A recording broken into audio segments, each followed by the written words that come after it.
Hi, my name is Crystal Chibu and I'm your Hope Catalyst. Today I'm going to be sharing with you the typical responses or the natural responses that you see from people that are grieving. So, over the course of the week, I got a message from a friend and she basically wanted me to talk about different types of losses and how to deal with them.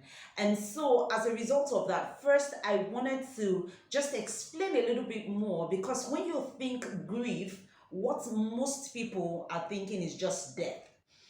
But grief actually goes beyond just death alone. So I want to let you know that grief is all about losses. So any form of loss that someone has gone through at all starts bringing to mind the fact that the person is grieving. If you're yet to subscribe to my YouTube channel, make sure that you click on the subscribe button and don't also forget to turn on the notification button so you do not lose or miss out on some of the things that I share on every Tuesday and every Friday. I'm sure that they will definitely help you set your life in the right path and be on the right trajectory. So over to the things that I wanted to share with you today, which basically is about grief, is about losses, and I think a lot of times most of us just lose things, and loss is actually that process of the fact of losing something or someone. So a lot of times we focus on the losing someone part.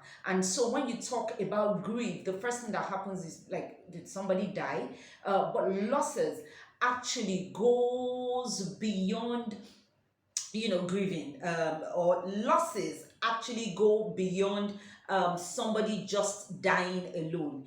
It's losing something or someone, and there are over 43 kinds of losses that people tend to grieve about. I'll talk about the common ones. So there are some that are quite tangible and there are some that are a bit intangible. So today I'll talk about the ones that are tangible, the ones that literally you can know, oh, someone has lost something, and as a result of that, they might be grieving. And I will then, in my next video, talk about the intangible losses that we go through, I would say on a day-to-day basis, and how we should deal with them. Remember, actually, what I am talking about in this video is the responses that you get, but I just really think it's important that I first let you know about the kind of losses that exist and how you identify when somebody is going through a loss. So, like I rightly said, loss is when you lose something or someone. And so the first one, the first very tangible one, is death.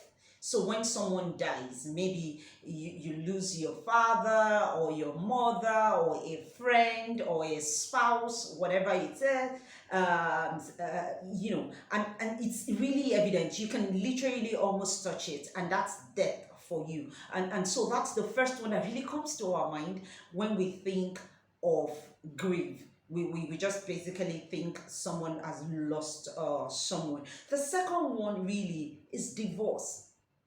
And I'm going to tie that more to relationships. So sometimes it's not just even you probably have not gone through that process of divorce yet, but you've probably lost a relationship, someone that means a lot to you and all of that. So retirement, and you say, yeah, Crystal, yes, retirement. Sometimes you retire from work. Sometimes it's old age, or maybe you're just forcefully retired from work.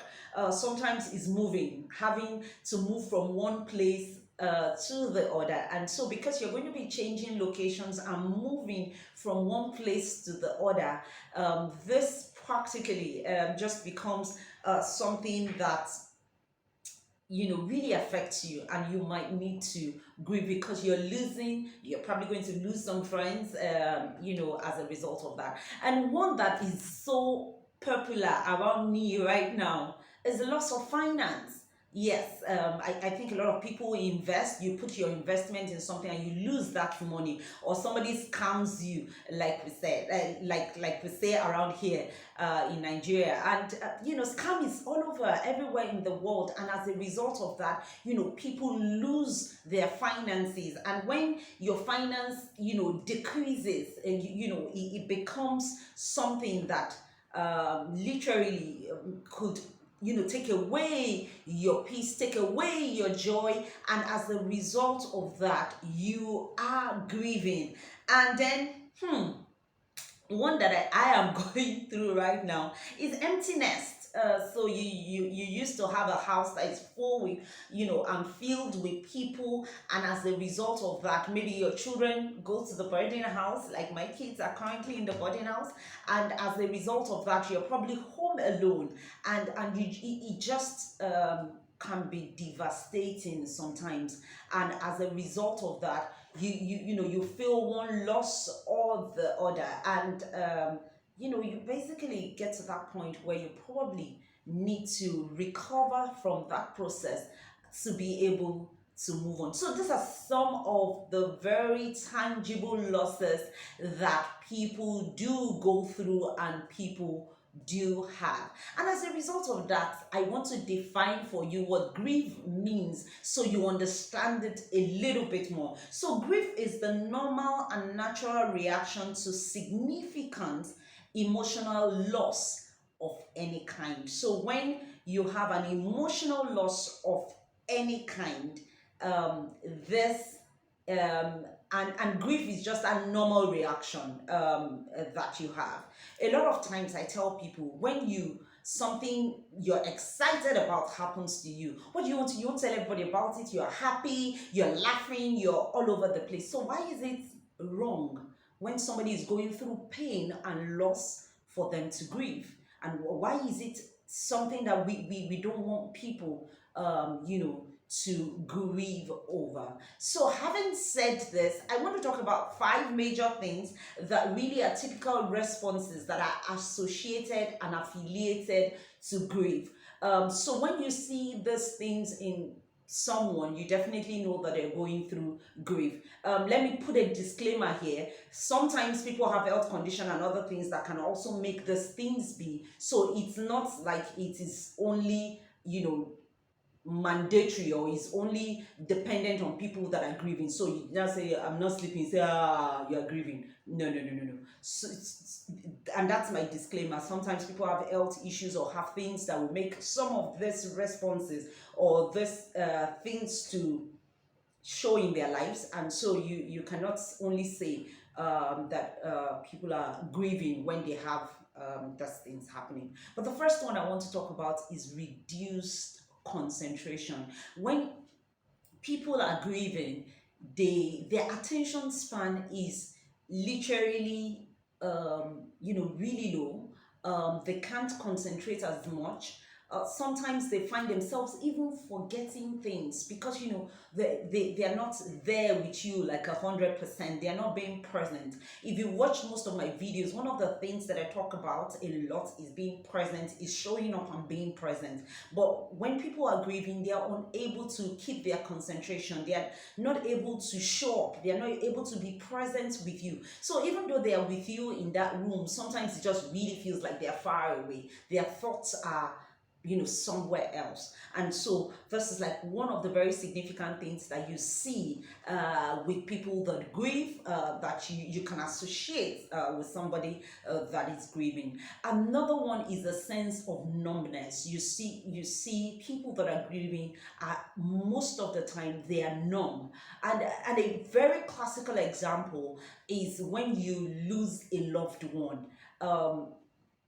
If you've been around someone that has lost a loved one before, and I remember the story of when my sister died, pretty much what happens is you're just quiet, you're just numb. You, you don't even have a response to people even when they are saying things. So that numbness is one of the things that comes when you're having a significant loss, and or emotional loss of any kind, and you just really see yourself being numb, short of words, and this is a response that is associated with somebody that is grieving. Another one will be, not so a disturbed pattern in sleep. So you find out that the person is unable to sleep. Maybe you're someone that goes to bed around 8 before, and wake up around 4 p.m., 4 a.m., you might just find out that you're not able to even sleep at all. And then, you fall asleep, maybe sleep at odd times, almost as if you're jet lagged. That kind of thing is a thing is what happens, with someone or with people that are grieving. And another one will be changed in eating habits. So somebody that is probably used to 3 meals a day before, they might just find themselves that they are unable to eat as much. Their eating habits are so reduced. Some people eat a lot, and some people do not eat at all. So it just something that goes to different spectrum. And you almost wonder, somebody that is not eating before and they're just putting everything in their mouths because it just makes them feel better. And for some other people, they are just not able to eat. So you see that altering in the eating habits. And another one will be, roller coaster of emotion or emotional energy. Sometimes you see someone, they just go from being very happy to being very sad, and then you're wondering what's going on with this person. What's the matter?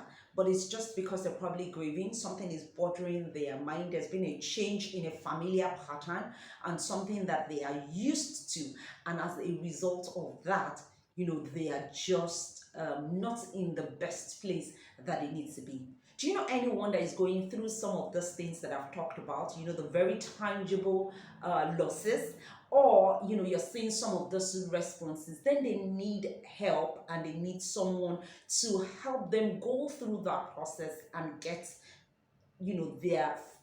their mental state back where it should be, and deal and I'm sure that those that follow me know that I'm a grief recovery specialist, and I can help you go through this process and help you to recover and get you back to that place where you want to have the right energy. You want to get your sleep pattern back. You want to be able to think of that loss and not become devastated.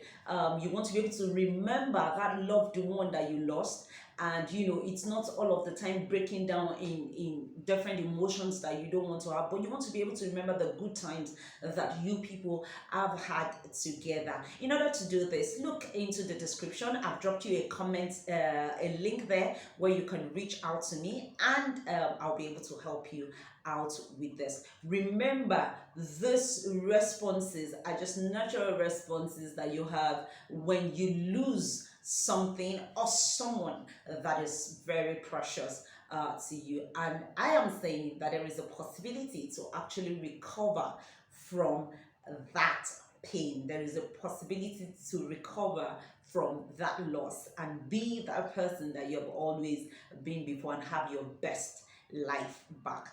Have you subscribed to my channel? If you're yet to do that, remember to click on the subscribe button, and don't forget to turn on the notification button. Next week, I will continue on the rest of the different kind of losses and the intangible ones, and I hope that this will help make a change happen for somebody. Have a lovely day.